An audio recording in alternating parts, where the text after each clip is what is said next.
Good morning, Hank. It's Tuesday. You'll never guess where I am. I'm in an airport. I was last in this airport so recently that my login to the wireless hasn't expired. Okay, so yesterday, Subbable was acquired by Patreon. That was great news. In more great news, today is the publication day of Hold Me Closer, David Levithan's musical novel companion to the book we wrote together, Will Grayson, Will Grayson. It's like the actual Tiny Cooper musical from Will Grayson, Will Grayson. It's fantastic. And in even more great news, the Paper Towns trailer comes out on Thursday, which is why I'm in the airport, because I have to go be on the Today Show. Also, 100% of my current children have vomited on me in the past 24 hours, so I'm a little nervous that I might get a stomach bug and then throw up on the Today Show, which would be very problematic on a number of fronts, but especially like the GIFs. I just keep imagining the GIFs of me throwing up on Matt Lauer. Anyway, given the forthcoming release of the trailer, I've been thinking a lot about the phrase paper towns. Like in the book, it means different things to Q, the narrator, at different points in the story. But in real life, as you know, Hank, the phrase paper towns is about copyright. Like map makers create fictitious entries in their map to make sure that no one else is copying them. Like if you put my fake place on your map, I know that you've stolen from me. Every map company does this, Hank. Like Google Maps does it all the time. They probably created a paper town called Argleton in England, but you see it all the time. It's usually not paper towns. It's usually like paper streets or paper bridges. My favorite example of this, aside from Agloe, New York, the one that I use in paper towns, is Betosu, Ohio, which is a town created by map makers who were fans of the University of Michigan's football team and wanted them to beat OSU. But Hank, these copyright traps aren't just limited to map making. You see them everywhere, in encyclopedias, in dictionaries, in paleontology textbooks. Like in Paper Towns, Margot's dog is named Myrna Mountweasel in honor of this fictitious entry from the New Columbia Encyclopedia about Willie and Virginia Mountweasel. The encyclopedia said that she was a fountain designer and photographer who died in an explosion while on assignment for Combustibles magazine. I'm just totally fascinated by how much fictional information is floating around in the non-fictional world, you know? Like Google recently used fictitious entries against Bing. The Billboard charts have used them, but my favorite example comes from the New Oxford American Dictionary, the word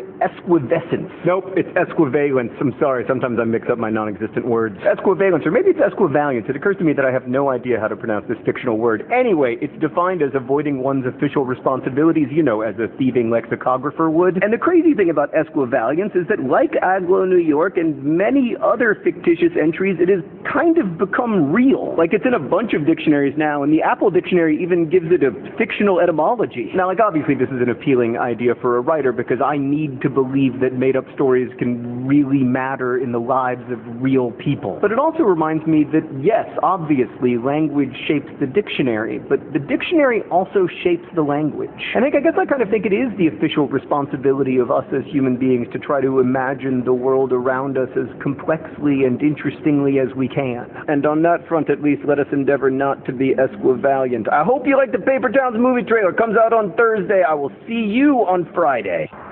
Hello, YouTube. Today I'm going to show you how to charge your phone without its charger. All you need is a charger. Don't matter what kind it is, because you're not going to be using the brand. If your phone broke from this little part that charges your phone, don't worry, because I'm going to teach you how to do it. How to charge it.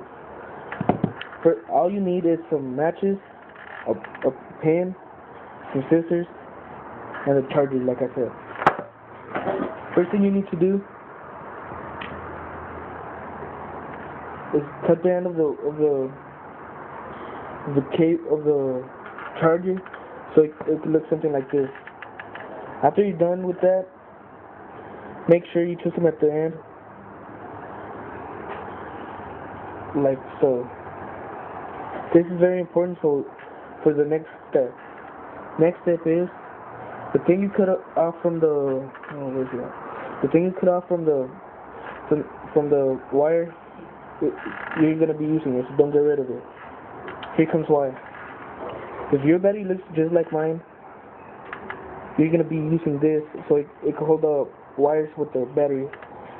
Because you can't put the wires with the phone because it's gonna mess it up. Here comes the thing that I like.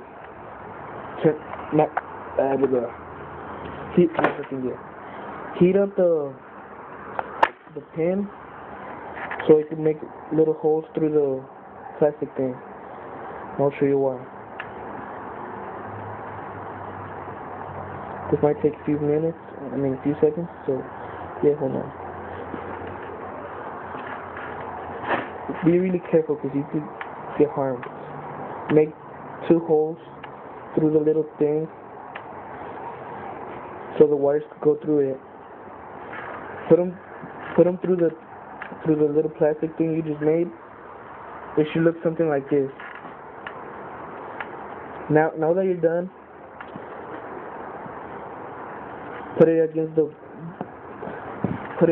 battery so you can see that it's charging. There's a thing that tells me if it's charging or not. You see that little light bulb right there? It turns on when the battery's charging, just like that. Make sure that you're putting them in the right spot. If you're not, this might mess up the battery or just take the power off. Remember, black is negative and red is positive. Thank you for watching my video. This is David Lopez. And please don't judge my language or the way I talk. Later.